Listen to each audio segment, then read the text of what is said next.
Bonjour, j'espère que tu vas bien. Je suis Emmanuel Kwasi, formateur en développement personnel et consultant en business.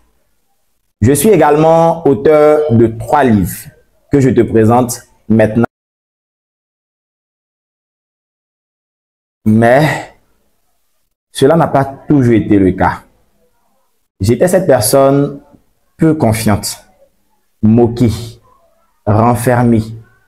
J'étais aussi agoraphobe. J'avais peur des autres, peur de moi-même. Et j'étais constamment en prise avec mes pensées négatives. Fort de cette expérience, j'ai retenu 2 leçons. 2 leçons qui vont t'accompagner tout le long de mes cours. La première leçon, c'est le concept de la responsabilité. Tu es responsable de ce qui t'arrive, de ce qui ne t'arrive pas, et tu es même responsable de la façon dont tu réagis à ce qui t'arrive. Et dit comme ça peut énerver, ça peut sembler problématique quand on sait qu'on ne choisit pas l'endroit où on est. On ne choisit pas toujours ses parents. On ne choisit pas ses conditions de vie.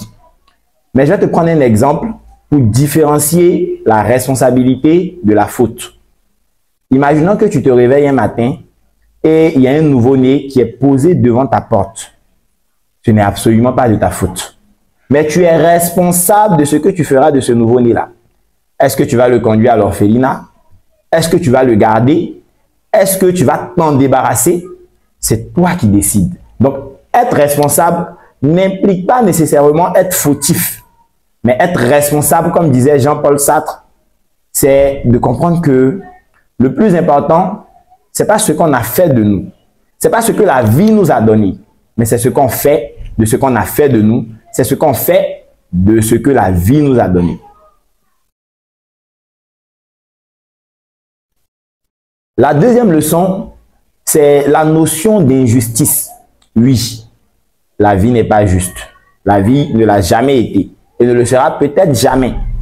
Certaines personnes naissent orphelins, d'autres handicapés, d'autres petites de taille. Certaines personnes sont très grandes, très belles, très riches.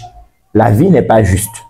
Mais c'est justement dans l'injustice de la vie que se trouve une certaine forme de justice. Imagine-toi comme ça que Hamilton était aveugle.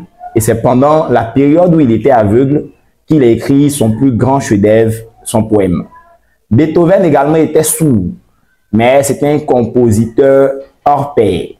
Messi était né, mais il est aujourd'hui un footballeur international.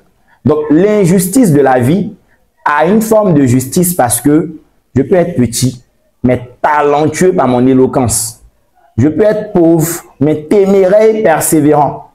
Si tu as donc l'impression que la vie est injuste, c'est parce que tu dois nécessairement revoir ta conception de la justice. Tu dois chercher et trouver ton avantage injuste, tes forces, pour maximiser sur tes forces et minimiser tes faiblesses. Garde à l'esprit ces 2 leçons. 2 leçons qui vont te guider tout le long de mes cours.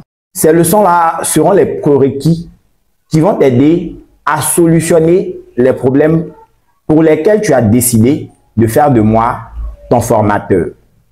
Je te donne rendez-vous de l'autre côté pour le premier module de ce cours.